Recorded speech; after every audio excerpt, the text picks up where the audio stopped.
Hello guys, welcome to my YouTube channel centre of manual therapy. और जैसा कि दिख रहा है आज का हमारा टॉपिक है biomechanics of human lower extremity. वैसे बायोमेकेनिक्स ऑफ लोअर एक्सट्रीमिटी के ऊपर एक ऑलरेडी मैंने वीडियो बनाई है, लेकिन कुछ उसमें टॉपिक जो है वो मिसिंग थे। और इसमें यह है कि हम जो है वो प्रेजेंटेशन के साथ साथ जो हम पढ़ते जाएंगे ताकि हमें, और ये इसकी रेफरेंस अगेन ये सूजन जे हॉल बुक की रेफरेंस है, उसमें हमने बुक के साथ पढ़ा था, इसमें हम प्रेजेंटेशन देखेंगे और कुछ जो टॉपिक्स उसमें मिसिंग थे कोशिश करके हम इसी में जो है वो टारगेट करेंगे। तो लेट्स मूव ऑन। मैंने बताया ना, ये था कि जैसे ही हम बायोमेकेनिक्स किसी भी जॉइंट की हम पढ़ते हैं तो at the end of this video मैं आपको एक फॉर्मेट बताऊंगा कि एक फॉर्मेट ये होता है कि जब भी आप किसी जॉइंट की बायोमेकेनिक्स पढ़ते हो या पढ़ाते हो तो इन फॉर्मेट के ऊपर अगर आप काम करोगे तो ना कि लोअर एक्सट्रीमिटी कोई भी बॉडी का जॉइंट है उसकी आप बायोमेकेनिक्स इजीली बता सकते हो। तो उस फॉर्मेट में सबसे पहले 5 चीज़ें उसमें टोटल आती हैं। तो सबसे पहले पॉइंट है ऑस्टियोलॉजी। ऑस्टियोलॉजी मतलब किसी भी जॉइंट में जितनी भी बोन्स हैं वो, तो किसी भी जॉइंट के आप बायोमेकेनिक्स बता रहे हो तो उसकी सब हेडिंग, पहले हेडिंग होगी ऑस्टियोलॉजी। तो उस ऑस्टियोलॉजी में आपने उसकी बोन बतानी है। अब हम हिप की बात करें तो हिप में दो ही बोन्स हैं, अपना हेड ऑफ फीमर फीमर और जो है वो एसिटेबुलम। इसी तरह second component is the orthology.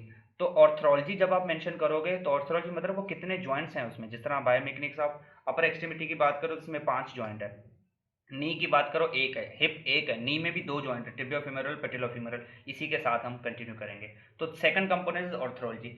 तो पहला कंपोनेंट क्या है? ऑस्टियोलॉजी। ऑस्टियोलॉजी मतलब उसमें कितनी बोन्स है। तो हिप में 2 ही बोन है, हम उनको थोड़ा सा पढ़ेंगे। तो मतलब एनेटमी।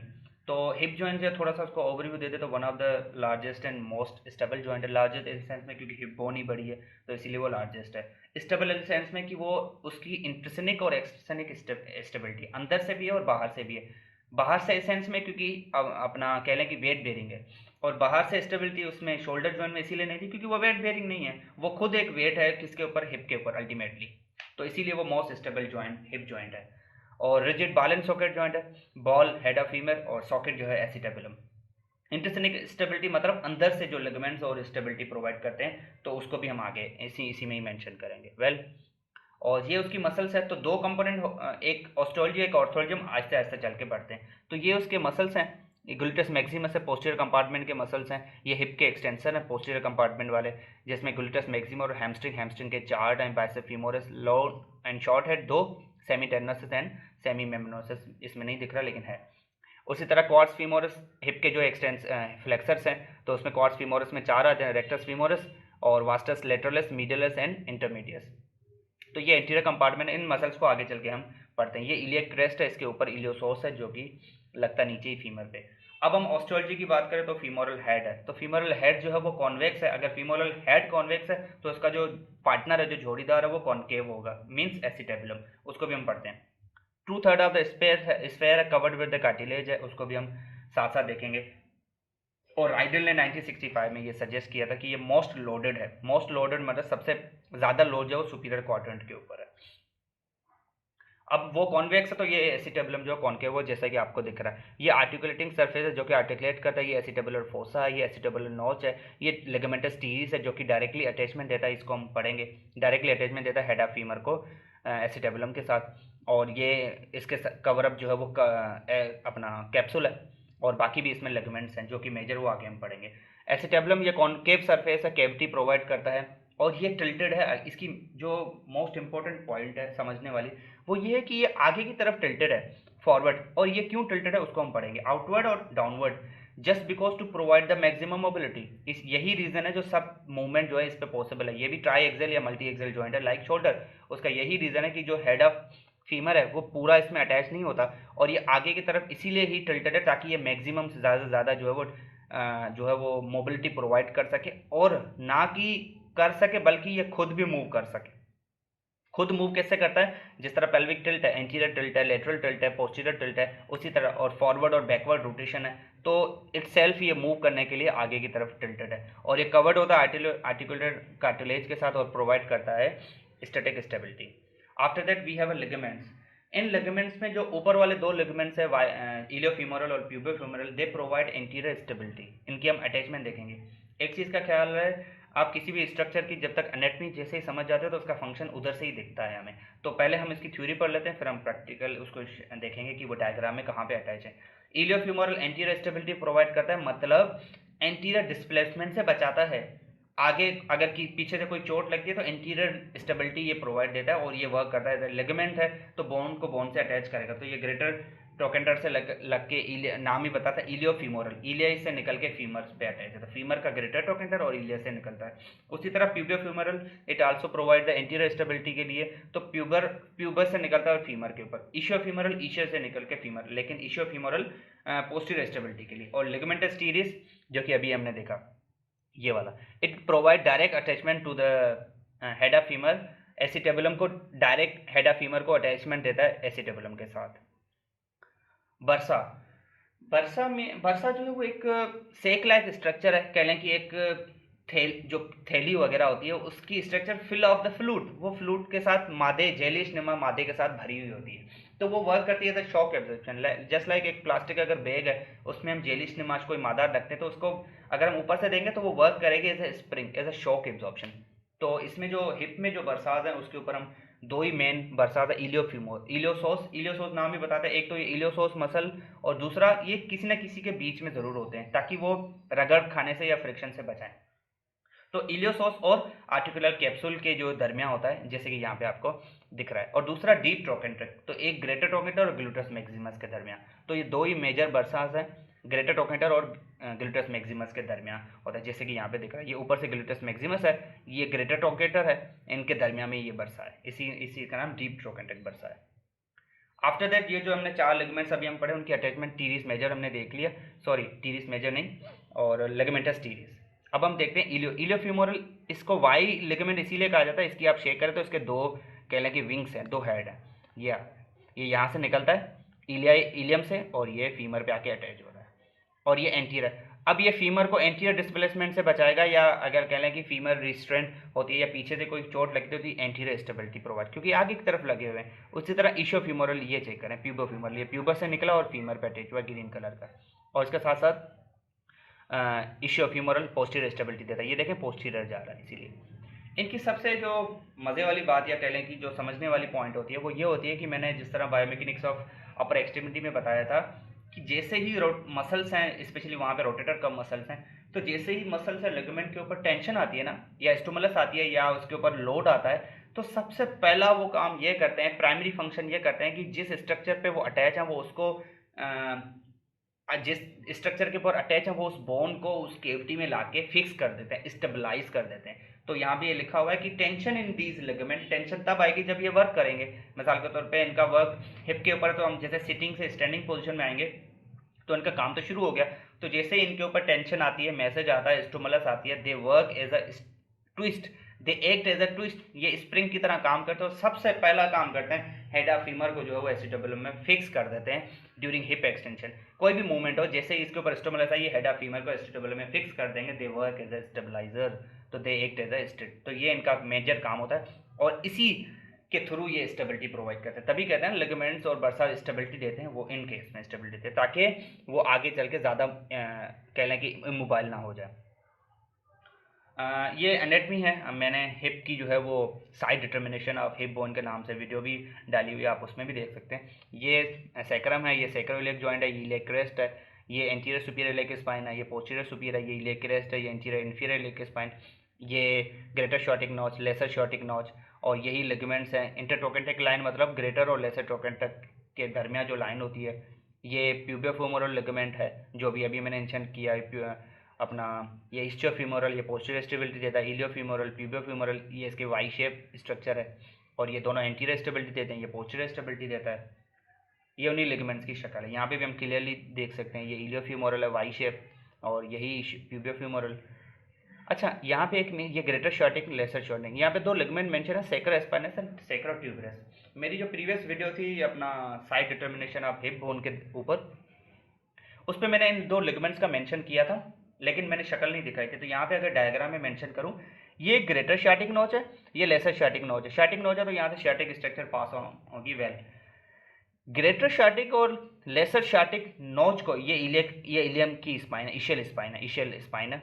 ग्रेटर शार्टिक नोच और लेसर शार्टिक नोच को ग्रेटर और लेसर शार्टिक फोरामेन में कन्वर्ट करने वाले ये दो लिगामेंट्स हैं, सैक्रोस्पाइनस एंड सैक्रोट्यूबरस लिगामेंट। इनके नाम भी बता दें, सैक्रम से निकल के अपना स्पाइन पे लगते हैं, इशियल स्पाइन पे, और सैक्रस से निकल के इसीलिए इसका नाम जो है यही पड़ा हुआ है। ये इन नोचेस को कन्वर्ट करते हैं फोरामेन में। तो greater sciatic notches and lesser sciatic notches they are converted into the greater and lesser sciatic foramen with the help of by this ligament. और ये नोचेस कन्वर्ट हो जाती है फोरामेन में, और फोरामेन में कन्वर्ट होंगी तो उनमें से स्ट्रक्चर वगैरह पास होंगी। वेल, आफ्टर दैट ऑस्टियोलॉजी, मैंने कहा था ऑस्टियोलॉजी में मतलब बोन हम देखेंगे तो इसमें ये हिप बोन है, और इसकी अगर हम टिल्ट चेक करेंगे तो ये फॉरवर्ड और डाउनवर्ड टिल्टेड है। यहाँ पे हम देख सकते हैं जो पीछे हमने थ्योरी देखी थी, ये सेक्रम है, ये इलियम है।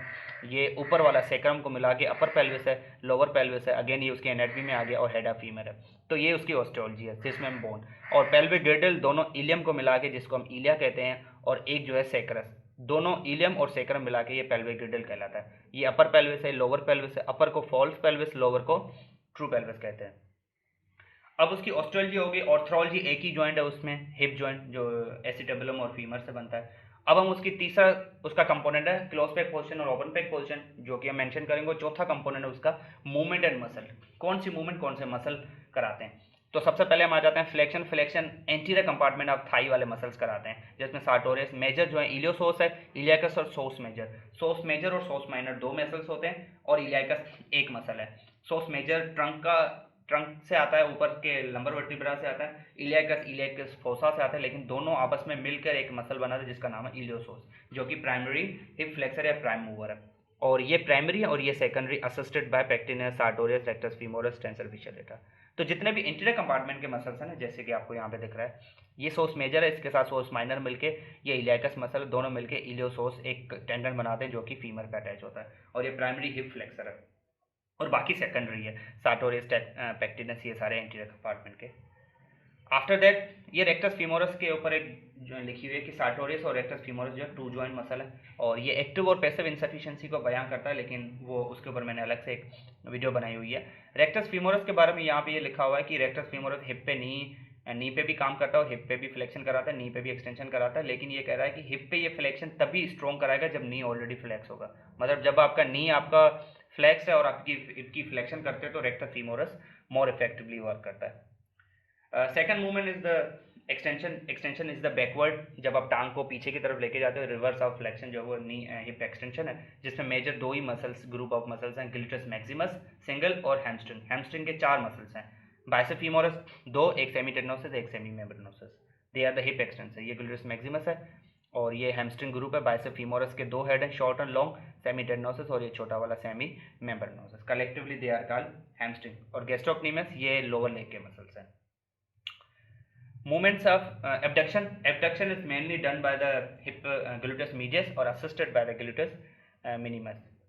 एबडक्टर के बारे में, अपना हिप एबडक्टर या ग्लूटस मीडियस के बारे में एक जो है मेन इंपॉर्टेंट पॉइंट याद रखने वाली ये है कि जब जिस तरफ का भी एबडक्टर है, राइट एबडक्टर, तो वो उसी साइड पे इप्सिलेटरल एबडक्शन कराएगा, लेकिन वो कॉन्ट्रालेटरल जो पेल्विस को स्टेबलाइज भी करता है। अगर राइट तरफ का हिप एबडक्टर है तो राइट साइड पे हिप एबडक्शन तो कराएगा, लेकिन लेफ्ट साइड पे वो पेल्विस को स्टेबलाइज करेगा। इसीलिए अगर जिस तरफ का भी जो है हिप एबडक्टर अगर वीक हो जाता है तो अपोजिट साइड का पेल्विस जो है वो ड्रॉप हो जाता है, क्योंकि वो उसकी स्टेबलाइजेशन नहीं मिल रही, जिसको हम ट्रेडलबर्ग गेट कहते हैं, वो हम उसमें डिस्कस करेंगे। वेल, हिप एबडक्टर मेनली कौन सा है, ग्लूटस मीडियस और असिस्टेड बाय मीडियस। एडक्शन जो है वो एडक्टर में हमारे पास एडक्टर मैग्नस है, लॉन्गस है, ब्रेविस है, and assisted by the gracilis. ये मीडियल कंपार्टमेंट के मसल है। यहाँ पे अगर आप चेक करो तो adductor magnus, longus and adductor brevis, and ये पेक्टिनस एंटीरियर कंपार्टमेंट का है। After that we have lateral rotation, जिसमें मोस्ट इंपॉर्टेंट जो है वो प्रीफॉर्मेंस है, लेकिन उसके साथ साथ हमारे पास gemellus superior, gemellus inferior, obturator internus, externus and quads femoris. ये आप चेक करो, और ये सारे कलेक्टिवली ग्रेटर ट्रोकेंटर पे लगते हैं, जो हमने डीप ट्रोकेंटर बर्सा के साथ देखा था। और इसके ऊपर सबसे पहले ऊपर जो है ग्लूटस मीडियस है, उसके ऊपर ग्लूटस मैक्सिमस है, और ये बिल्कुल ये मिनिमस है, ये प्रीफॉर्मस है, ये गेम्यूला superior, gemellus inferior, obturator internus, ये क्वाड्स फीमोरस है, ये एरो इंडिकेट, और ये शार्टिक है जो कि प्रीफॉर्मस से बिल्कुल नीचे निकल रही है। शार्टिक नर्व कहाँ से निकल रही है, शार्टिक फोरामेन से। और ये जो नंबर 4 स्ट्रक्चर है, ये सेक्रो स्पाइनस और सेक्रो ट्यूबरस लिगामेंट जो मैंने मेंशन किए थे, ये सैक्रम है। Finally is the medial rotation, जो कि perform by the tensor fascia lata और वगैरह, ये सारे मेंशन है। गिल्टस मिनिमस भी, उसका जो अपर बटक है वो हेल्प करता है, डक्टर लॉन्गस भी हेल्प करते हैं। ये मीडियल रोटेशन है। Horizontal abduction adduction, horizontal abduction है जब हम सुपाइन पोजीशन में 90 डिग्री नी को फ्लेक्स करते हैं और नी जो है आउटवर्ड लेके जाते हैं तो वो हॉरिजॉन्टल एब्डक्शन है, और नी अगर मिडिल इनवर्ड ले जाए तो वो कह लें कि हॉरिजॉन्टल एडक्शन एडिडक्शन है, एडिडक्शन है। अब हम आ जाते हैं फाइनल कंपोनेंट की तरफ, लोड। मैंने बताया था कि बायोमेकेनिक्स में अगर आप लोड के अलावा चीज़ें डिस्कस करते हो तो आपने सिर्फ 50% मेंशन करी है, और 50% अगर लोड पूरा वैल्यू रखता है। अगर किसी की बायोमेकेनिक्स में आप लोड नहीं बताते तो आप कह लो कि आपने 50% बायोमेकेनिक्स उसकी नहीं बताई। लोड, सबसे पहले लोड से क्या जहन में आता है? वेट, मतलब वजन, कोई वेट। तो लोड जो है वो अब एक जॉइंट के ऊपर कौन सा वेट होगा? जब हम सिंपली खड़े भी हैं ना स्टैंडिंग पोजीशन में, सबसे मोस्ट वेट बेयरिंग जॉइंट कौन से? हिप और नी। तो अगर हम खड़े भी हैं तो हमारे ऊपर बॉडी वेट है, ये भी एक किस्म का लोड है। हमारे पास बॉडी का वेट है, ये भी एक किस्म का लोड है।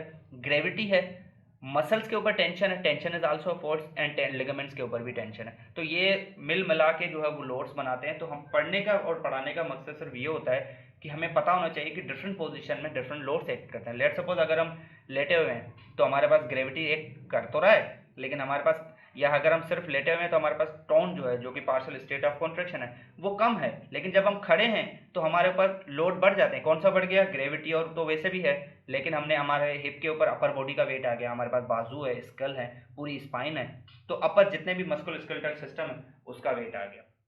तो डिफरेंट पोजीशन में हमें जो है डिफरेंट लोड्स का पता होना चाहिए। तो ये कह रहा है कि इन अपराइट स्टैंडिंग में जब हम सीधे सीधे खड़े होते हैं तो हमारी जो बॉडी का वेट होता है वो दोनों लेग्स के ऊपर इक्वली डिवाइडेड होता है। In upright standing when the body weight is evenly distributed across the legs, the weight supported at each hip. तो ये सपोज किया जाता है कि एक हिप के ऊपर 1/3 ऑफ द, जितना भी बॉडी वेट जब आप स्टैंडिंग पोजीशन में खड़े हो तो उसका 1/3, तीसरा हिस्सा जो है एक हिप के ऊपर वेट होता है। और total load in this situation is greater than the weight supported because of the tension. और क्यों स्टैंडिंग पोजीशन में ज़्यादा? इसीलिए क्योंकि हिप एब्डक्टर, वही वाली मेरी वाली बात की, हिप एब्डक्टर्स या जितने भी मसल्स हैं उनका टेंशन और प्लस लिगामेंट्स का टेंशन। गेट स्पीड से वेट इंक्रीज होता है, क्योंकि डेफिनेटली जब हम चलते हैं तो हमारा पोस्चर चेंज होता है, हमारा वेट डिस्ट्रीब्यूशन चेंज होती है, हमारे हिप जॉइंट के ऊपर वेट बढ़ता है, मसल्स कॉन्ट्रैक्ट करते हैं, मसल्स कॉन्ट्रैक्ट करेंगे, लिगामेंट कॉन्ट्रैक्ट करेंगे तो उनका फोर्स भी बढ़ेगा।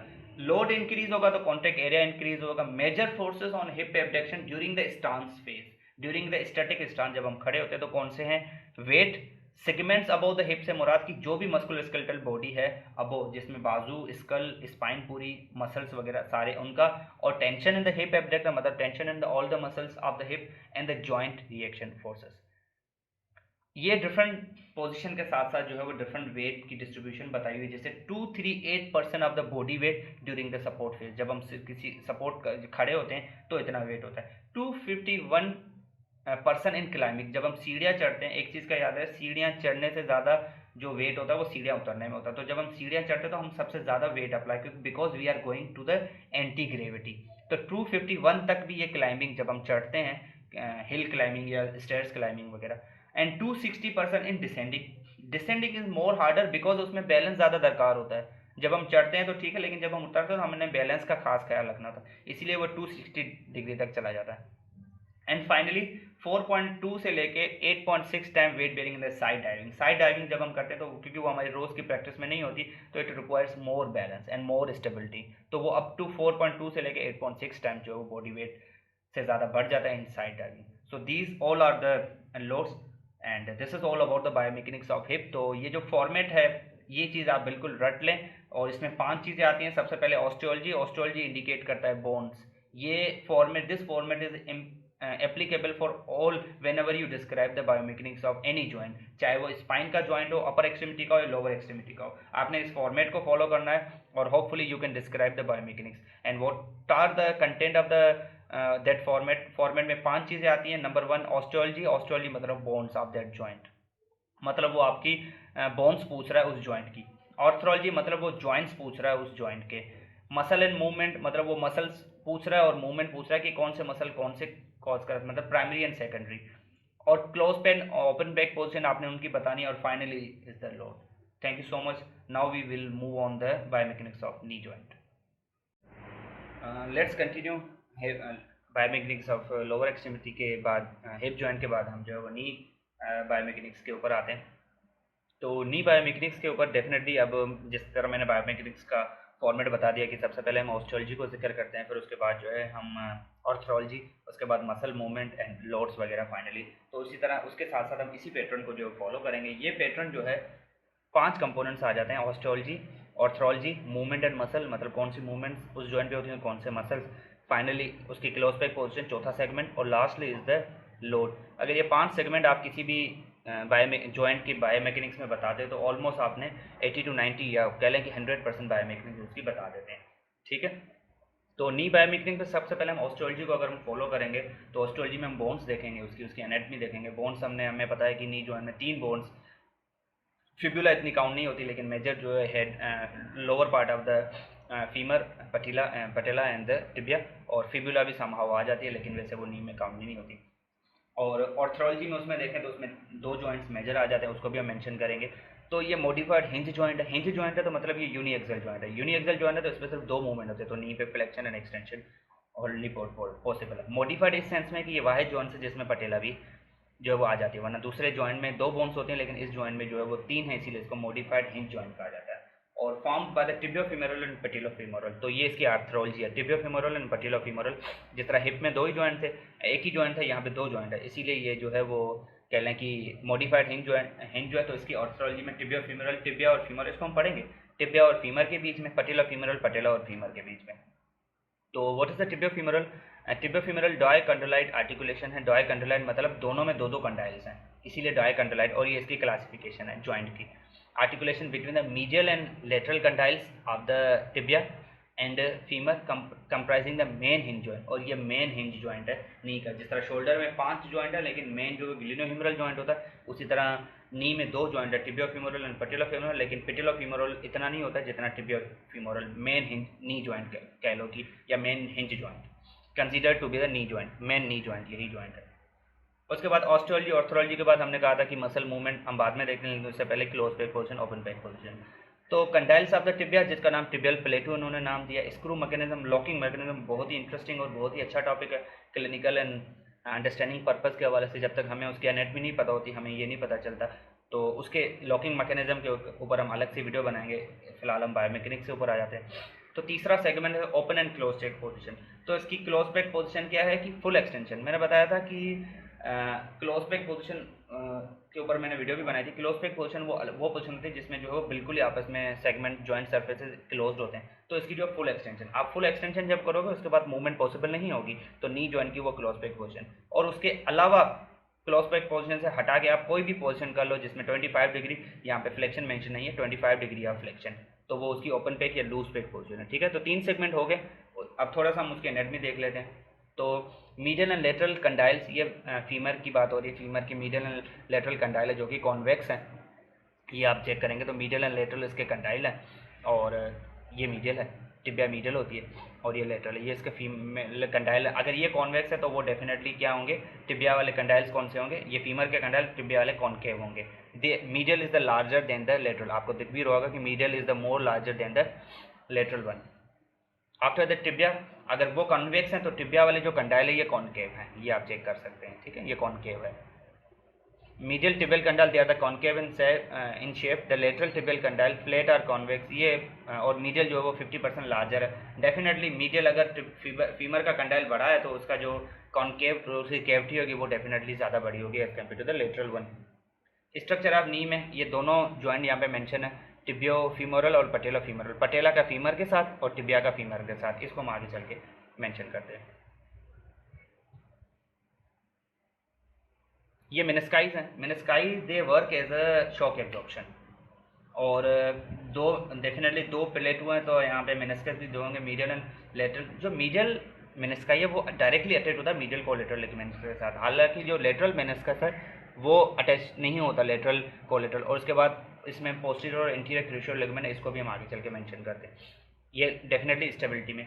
ये मेनिस्काई क्या करते हैं, डीपन करते हैं articulating depression of the tibial plateau, जो क्योंकि एक टिबिया के कंडाइल्स हैं कॉनकेव, उसमें जिस तरह हमने एसिटेबुलम लेब्रम देखा था, ग्लिनोइड में ग्लिनोइड लेब्रम था या कार्टिलेज थे, तो उसी तरह ये मेनिस्काई क्या करते हैं, जगह प्रोवाइड करते हैं कि भाई आ जाओ और इसमें फिक्स हो जाओ, क्योंकि डायरेक्टली एक बोन डायरेक्टली दूसरी बोन के साथ अगर कांटेक्ट में जाएगी तो वहाँ पे फ्रिक्शन वगैरह रबिंग होगी, तो in order to prevent the rubbing they work as a cushion. और द लोड ट्रांसमिशन का काम करते हैं, शॉक एब्जॉर्प्शन का काम करते हैं, जैसे कि मेंशन है। इफ़ द मेनिस्काई आर रिमूव, तो अगर ये कहा जाता है कि अगर किसी का मेनिस्काई रिमूव कर दिया जाए, जिस तरह फुटबॉल इंजरीज में ये आमतौर पे रिमूव होते रहते हैं, तो उसके ऊपर स्ट्रेस जो है वो 3 गुना बढ़ जाएगा। उसका जितना भी उसके ऊपर वेट है उसका 3 गुना मजीद जो है वो स्ट्रेस उसके ऊपर बढ़ जाएगा नी जॉइंट के ऊपर। और ये increase livelihood of degenerative condition के ऊपर भी इजीली प्रोन है, टारगेटेड है।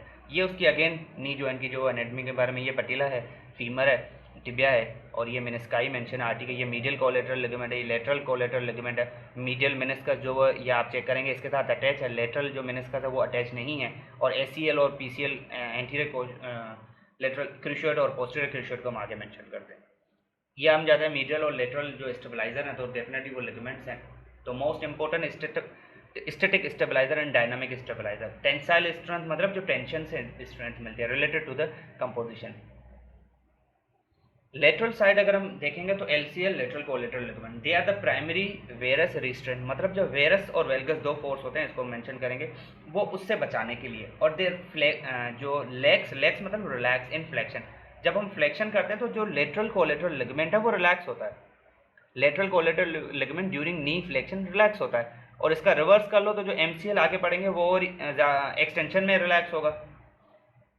अब हम आ जाते हैं क्रूशियड के ऊपर, हम उसको मेंशन करते हैं एमसीएल को।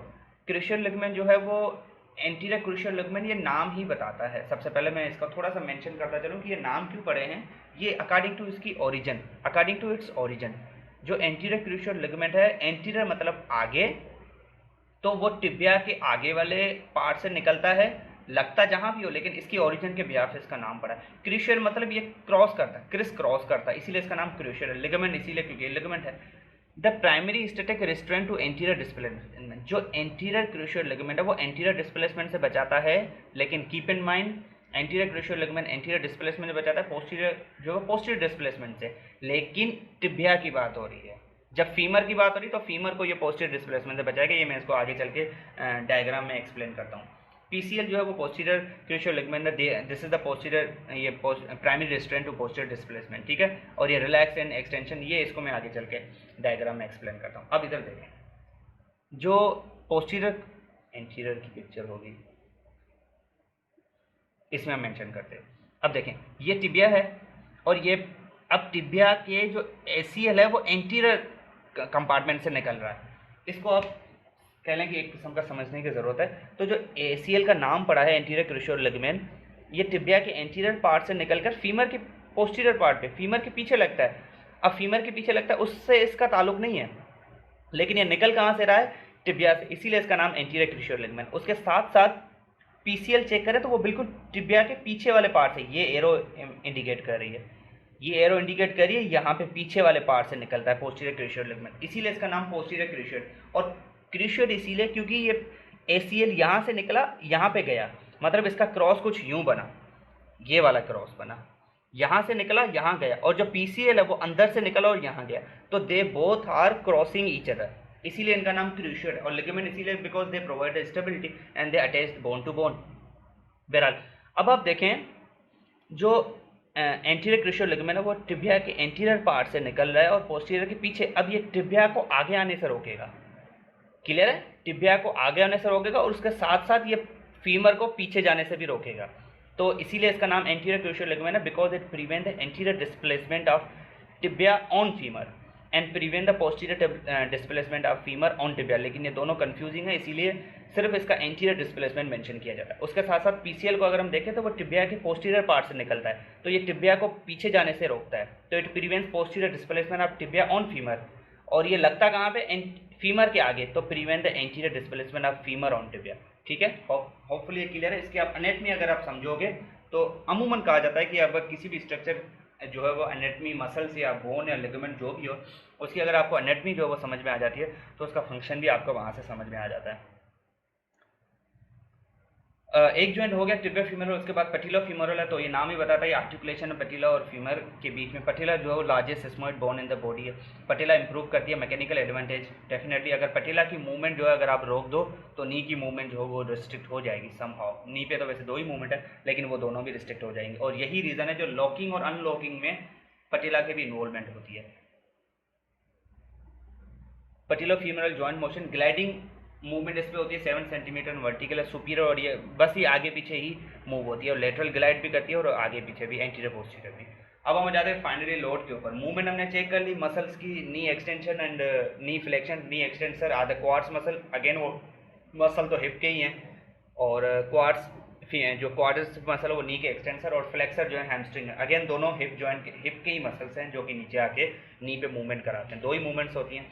और lastly segment is the load. Load हमें पता है कि मोस्ट वेट बेयरिंग जॉइंट जो वो नी जॉइंट है, तो उसके ऊपर कंप्रेशन फोर्स है, शीयर फोर्स है। शीयर फोर्स जो कि पैरेलल लगता है, compression loading more in the stance phase, और शीयर फोर्स है the tendency of the femur to displace the anteriorly or to glide.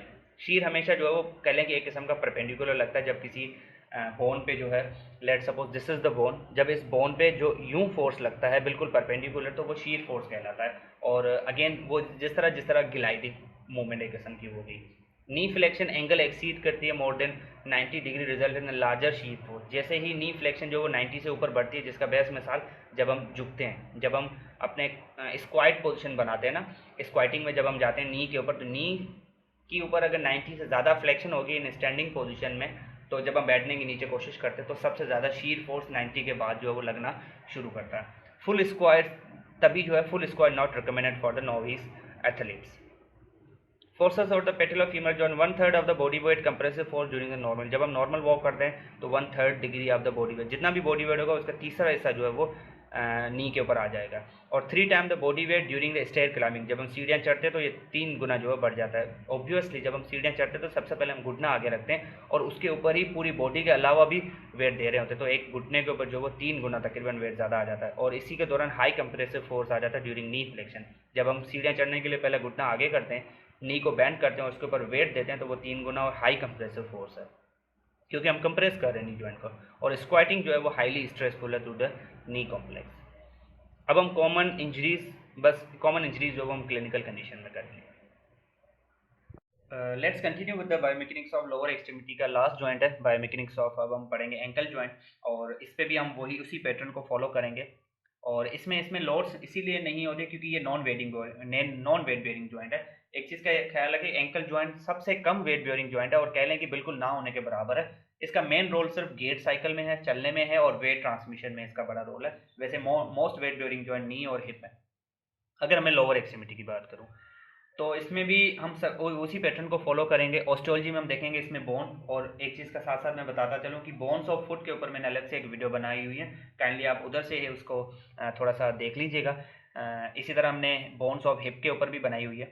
तो ऑस्टियोलॉजी में इसमें पर बोन्स आती हैं, बोन्स में हमें पता है कि उस वीडियोस में देख लीजिएगा। बोन्स शॉर्ट में बताता चलूँ कि जो है बिल्कुल 26 बोन्स हैं इसके ऊपर, और मेन जॉइंट जो वो टिबिया, टेलस और कैल्किनस है, और सबसे इंपॉर्टेंट सिर्फ केलस है, क्योंकि केलस वाहिद बोन है जो इसके जो दो जॉइंट्स हैं टिबियोटेलर और सब टेलर जॉइंट, वो टेलस में ही वापसता है। नाम ही बताता है टिबियोटेलस, टेलस उसके ऊपर टिबिया होती है, उसके बीच में आर्टिकुलेशन है, और टेलस और उसके नीचे कैल्किनस है उसके ऊपर, तो उसका नाम सब टेलर है। और टिबिया और टेलस के साथ टिबियोटेलर, दो ही जॉइंट है। टिबियोटेलर पे knee flexion, sorry ankle dorsiflexion and plantar flexion होती है, और सब टेलर जॉइंट पे इनवर्जन इनवर्जन होते हैं। वेल हम दोनों इसमें मेंशन करेंगे, तो इसकी ऑस्टियोलॉजी में हम सिर्फ कैल्किनस, टिबिया और टेलस 3 बोन को ही पढ़ेंगे, और यही 3 बोन दोनों जॉइंट्स में आ जाती हैं। तो टिबियोटेलर जॉइंट नाम ही बताता है हिंज जॉइंट है। हिंज जॉइंट है मतलब ये यूनिएक्सियल है, इसकी डिग्री ऑफ फ्रीडम 1 है, इसका प्लेन 1 है, और इस पे वो कौन सा सैजिटल प्लेन, और एक्सिस कौन सा हुआ, कोरोनल एक्सिस अगेन।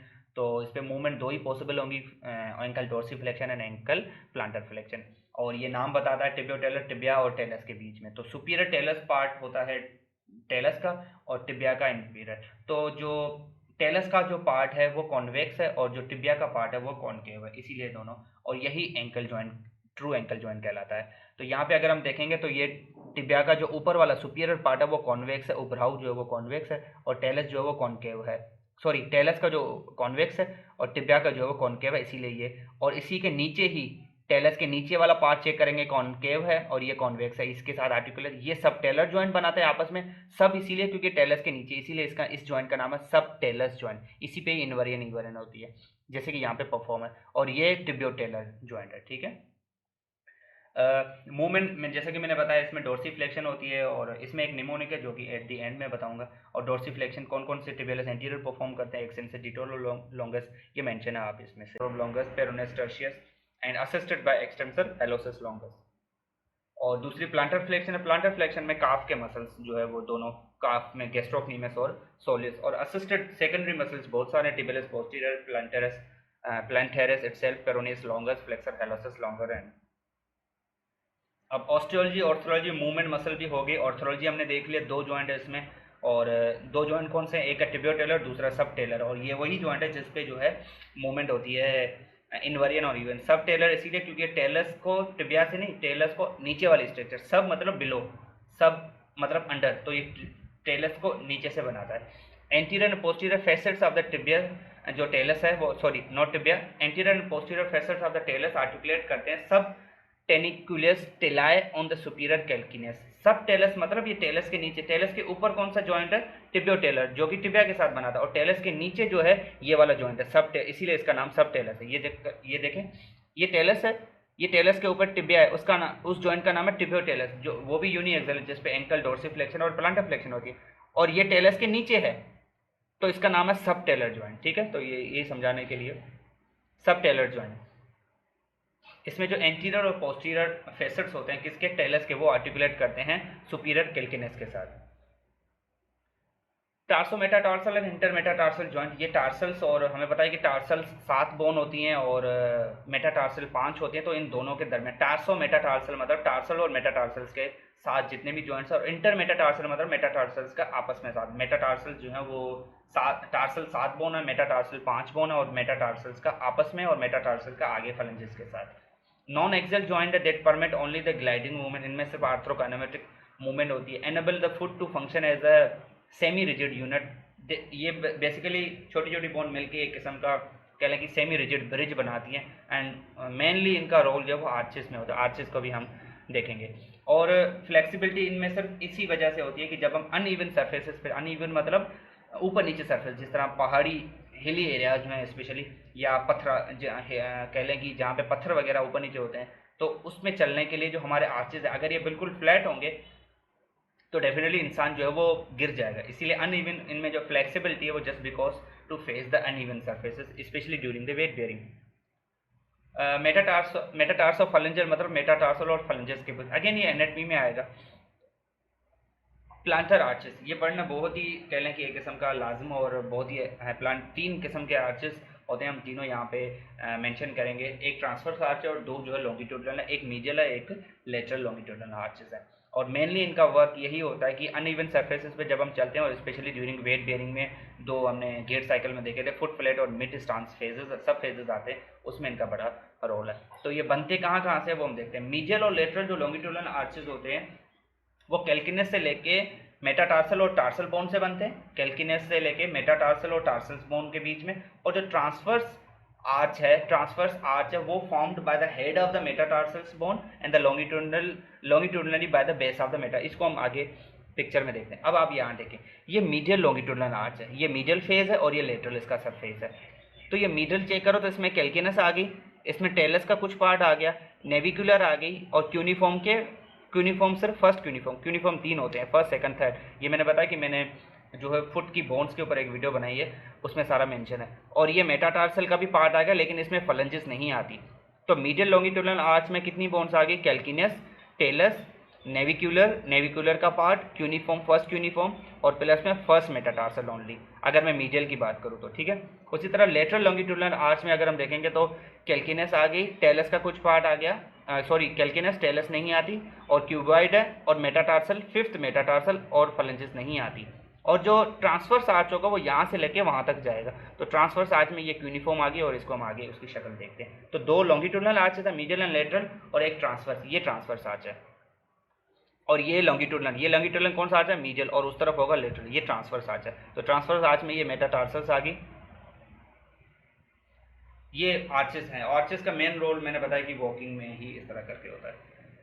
तो स्ट्रक्चर ऑफ द प्लांटर फेशा होती है, बहुत ही इंपॉर्टेंट स्ट्रक्चर, और जो कि बेस ऑफ द जो कह लें कि तलवा होता है पैर का, उसको जो है वो इसने कवरअप किया होता है, और मेन इसका रोल है, और मेन इसकी क्लिनिकल कंडीशन भी जो हम प्लांटर फिशाइटिस पढ़ेंगे तो इसका भी रोल अच्छा है। तो ये क्या है, बेसिकली फेशा है, तो ये थिक बैंड ऑफ द फेशा जो कि कवर करती है planter aspect of the foot. Planter surface aspect मतलब सोलर जो है तलवा। ड्यूरिंग द वेट बेयरिंग में क्या होता है कि मैकेनिकल एनर्जी इसमें स्टोर होती है। मैंने गेट साइकिल में एक चीज़ मेंशन करी थी कि जब फुट फ्लैट से हम मिड स्टांस की तरफ आते हैं तो हील स्ट्राइक के बाद जो फर्स्ट सब फेज है स्टांस फेज का, उसके बाद जैसे ही हम फुट फ्लैट में जाएंगे तो सबसे पहले ये आर्चेस डिसअपियर होना शुरू हो जाए। जैसे ही आर्चेस डिसअपियर होंगे ये जो प्लांटर फेशिया है वो स्ट्रेच हो जाती है।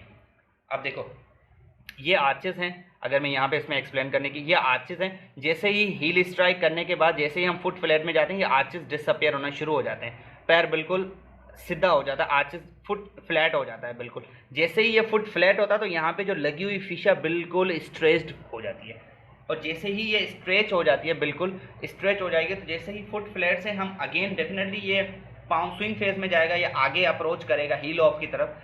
जैसे ही हमने उस स्ट्रेच को रिलीज किया तो वो मैकेनिकल एनर्जी को फौरी तौर पे स्टोर कर देती है लिगामेंट और मसल्स के ऊपर, और यही मैकेनिकल एनर्जी जो है पैर को आगे धकेलने में हेल्प करती है, पुश ऑफ में हेल्प करती है। तो during the weight bearing mechanical energy is stored in the stretch ligament tendon and the plantar fascia of the foot during the foot flat condition, and then this energy is released to assist the push of the foot from the surface। और जैसे ही हम आगे बढ़ने के लिए जो है वो बढ़ते हैं आगे तो ये हमें पुश ऑफ करने में हेल्प करते हैं। और समहाउ जो लोग ज़्यादा जो है जंप लगा सकते हैं उन्होंने जो प्लांटर फेशिया को ही ज़्यादा स्ट्रेंथ किया होता है उनकी प्रॉपर एक्सरसाइजेज वगैरह के थ्रू, ताकि वो लॉन्गिट्यूडनली या वर्टिकली जो है वो ज़्यादा जंप जो है वो लगा सके। अब ये आप चेक करें, यहाँ पे ये फुट फ्लैट है फिलहाल, तो जैसे ही इसके ऊपर वेट आएगा तो ये स्ट्रेच हो जाएगी, स्ट्रेच होके ये एनर्जी को स्टोर करेगी, मैकेनिकल एनर्जी को, और जैसे ही अगेन हम आगे की तरफ बढ़ेंगे तो ये एनर्जी हेल्प करेगी पुश ऑफ में। ये प्लांटर फेशिया है। मूवमेंट ऑफ फुट तो मैंने बताया कि फ्लेक्शन एंड एक्सटेंशन है, तो फ्लेक्शन जो है फ्लेक्सर डिटोरम लॉन्गस मसल्स का मेंशन है, पढ़ लीजिएगा आप। और movements of the foot inversion and extension जो है होती है सब टेलर जॉइंट पे। इसका एक निमोनिक है, इसका निमोनिक ये है कि जितने भी अपना कह लें कि जो पहले इन्वर्जन जो मूवमेंट है, इन्वर्जन इनवर्ड है और इवर्जन जो आउटवर्ड है, तो टिबियस एंटीरियर पोस्टीरियर और टिबियस एंटीरियर पोस्टीरियर इन्वर्जन करता है, इवर्जन जो peroneus longus peroneus Brevis.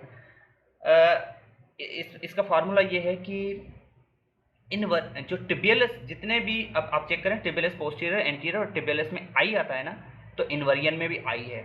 Eversion देखें तो पेरोनियस में ई है, पेरोनियस में आई नहीं है, पेरोनियस में ई है। तो जितने भी पेरोनियस हैं, all the peroneus longus tertius assisted by the tertius longus brevis, all the peroneus उनमें ई है तो they cause the eversion, and all the tibialis anterior posterior they cause the inversion. ये इसका एक याद रखने के लिए जो है निमोनिक है, और ये कॉमन इंजरीज है। Well, so this is all about the biomechanics of foot. इसकी क्लोज पे क्वेश्चन लूज पे क्वेश्चन इतनी मैटर नहीं करती, बिकॉज इसमें छोटे छोटे जॉइंट बने हुए हैं, इसीलिए इसकी इतनी मेंशन नहीं होती। और लोड्स मैंने बताया कि ये नॉन वेट बेयरिंग कह लें कि बिल्कुल कम वेट बेयरिंग होता है, या कह लें कि ना होने के बराबर होता है। तो this is all about the biomechanics of the foot. तो आज हमारी जो biomechanics of lower extremity almost wind up हुई, और थैंक यू सो मच।